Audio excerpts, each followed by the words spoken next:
तो दोस्तों आज हम ब्लास्ट फर्नेस के बारे में बहुत ही इंपॉर्टेंट बात करने वाले हैं, जो कि नीट में बहुत ज़्यादा बार पूछा जाता है। ब्लास्ट फर्नेस की जो रिएक्शन है, किस तरह से काम करता है, आज आपको बिल्कुल ही सिंपल तरीके से आज समझा देंगे इसको। ये मैंने पूरा इसका नोट्स अच्छे से बना लिया है, जिससे जो है टाइम वेस्ट ना हो।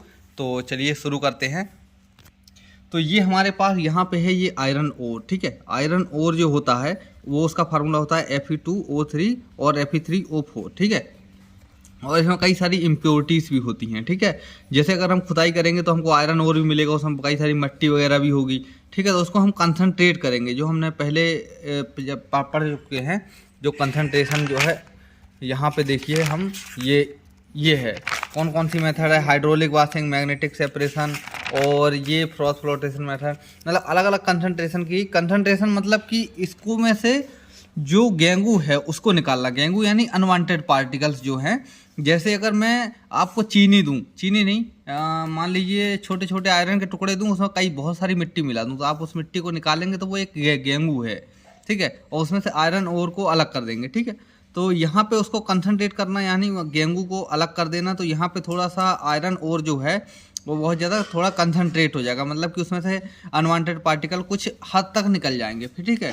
फिर हम उसको क्या करेंगे, गर्म करेंगे या फिर उसका कैल्सिनेशन या रोस्टिंग करेंगे। रोस्टिंग यानी गर्म करना, उसमें से वाटर वगैरह जो है रिमूव कर देंगे, ठीक है।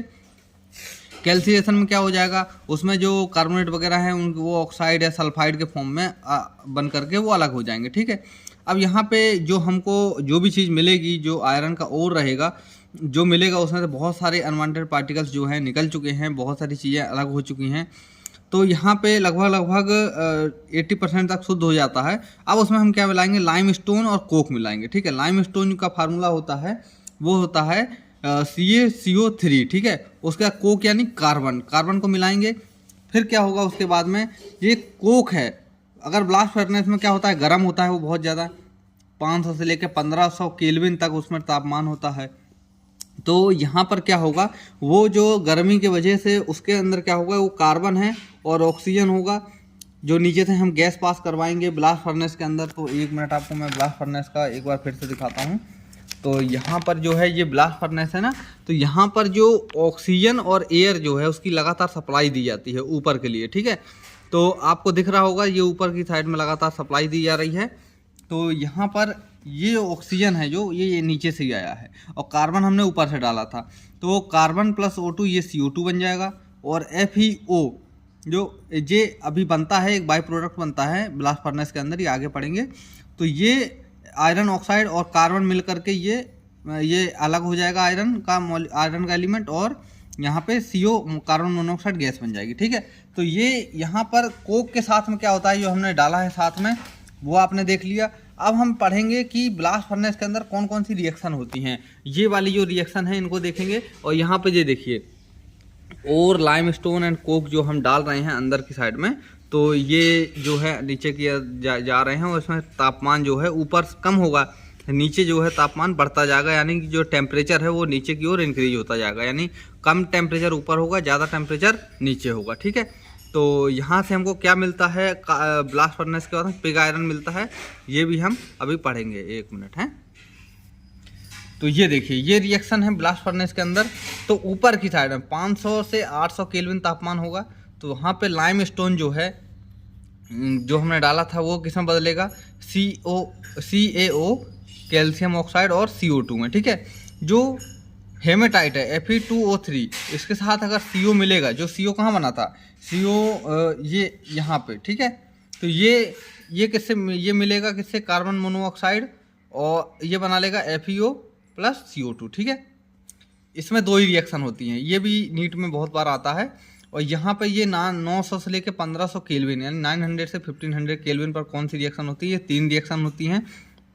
जो FeO है वो किससे मिलेगा, CO, और क्या बनाएगा, Fe प्लस CO2। यहाँ पे कार्बन किससे मिलेगा, CO2 से, तो वो 2 CO के मॉलिक्यूल बनाएगा, 2 कार्बन मोनोऑक्साइड के मॉलिक्यूल। और CaO कैल्शियम ऑक्साइड, जो कि कहाँ पे बना था, ये यहाँ पे बना था, वो किससे मिल जाएगा, यहाँ पे नीचे आकर के SiO2 से। तो यहाँ पे CaSiO3 स्लैग बना लेगा, ठीक है। स्लैग जिसको हम बाहर की ओर रिमूव कर लेंगे। ये यहाँ पे ये देखिए आप, ये सॉलिड वेस्ट लिखा है ना, ये स्लैग ही है, ठीक है। अब क्या होता है, जो आयरन जो मिला है हमको कहाँ से, ये ब्लास्ट फर्नेस से जो आयरन मिला है, यहाँ पर जो आयरन पिघल करके जो यहाँ पे निकला है, इसको क्या बोलेंगे, पिग आयरन बोलेंगे। अब पिग आयरन की खासियत क्या होती है, जो इसके अंदर कार्बन का जो वेटेज होता है, वेटेज नहीं मतलब कि कार्बन का जो परसेंट होता है वो लगभग 4% होता है, ठीक है। और बहुत सारी इंडस्ट्रीज में जो फिर उसको आगे जा करके इम्प्योरिटीज़ भी होती है इसमें, जैसे सल्फर, फास्फोरस, सिलिकॉन और मैग्नीज, ये सब इसमें इम्प्योरिटीज़ भी होती हैं। 4% लगभग कार्बन होता है, ठीक है। इसीलिए उसको बोलते हैं पिग आयरन, ठीक है। उसके बाद में इसको मेल्ट करेंगे किसके साथ में, स्क्रैप आयरन और कोक के साथ में। फिर यहाँ पे बनेगा कौन सा, कास्ट आयरन। ये हार्ड और ब्रिटल होता है। कई सारे इससे पाइप वगैरह ढाले जाते हैं, सीवर लाइन में यूज होते थे पहले ज़माने में, जिनको अगर हम डंडे वगैरह से, पत्थर वगैरह से मारेंगे तो तुरंत एकदम टूट जाएंगे कांच की तरह। ब्रिटल का मतलब यही होता है, ठीक है। इसमें कार्बन परसेंट कितना होता है, लगभग 3% होता है, ठीक है। उसके बाद में इसको और ज़्यादा हम प्योर करेंगे तो हमको लास्ट में कौन सा मिलेगा, व्रॉट आयरन। ये सबसे ज़्यादा प्योरेस्ट फॉर्म होता है आयरन का। तो यहाँ पे इसको स्टील भी बोलते हैं। तो यहाँ पे हमको ये मिलेगी। तो ये इतना कुछ जो है ये आपको पढ़ना है ब्लास्ट फर्नेस के बारे में। और ये एलिंगम डायग्राम है। यहाँ पे एक चीज़ आपको समझा दूँ, जो गिब्स फ्री एनर्जी है, यानी कि जो रिड्यूस करने की, यानी एक एलिमेंट जो दूसरे एलिमेंट को रिड्यूस करता है, वो टेम्परेचर पर डिपेंडेंट होता है। मान लीजिए अभी यहाँ पर ये इसको रिड्यूस कर रहा है, किसको, ये CO इसको C को, तो फिर आगे जा करके क्या उल्टा हो जाएगा, ठीक है। तो इस तरह से ये जो एलिंगम डायग्राम है ये काम करता है। इसका मतलब यही समझाना था। यहाँ पे देखिए सभी के जो वो दिए गए हैं, एक मिनट, ये रहा पूरा डायग्राम, ये है अलग अलग एलिमेंट का कब कौन कितने टेम्परेचर पे काम करता है, ठीक है, क्या किस रूप में काम करता है। इसको हम बहुत अच्छे से समझा देंगे एलिंगम डायग्राम को। तो अभी आपको ये है बहुत अच्छे समझ में आ गया होगा।